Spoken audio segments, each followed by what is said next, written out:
গতকাল নারায়ণগঞ্জের গলাচিপায় ওয়াজ মাহফিল অনুষ্ঠিত হয়েছিল।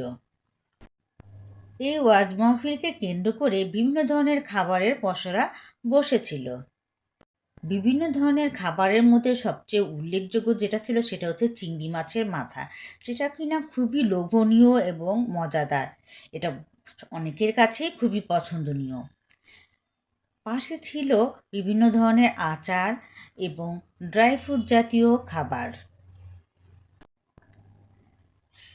এছাড়াও বিভিন্ন ধরনের নিমকি, মুরালি, বাতাসা এগুলো এখানে পাওয়া যাচ্ছিল।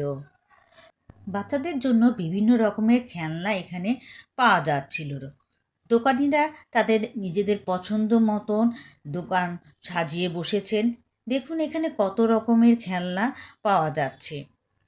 এই ধরনের আয়োজন ছোটোখাটো একটি মেলার মতনই। দেখুন এখানে মজাদার ঘুগনি,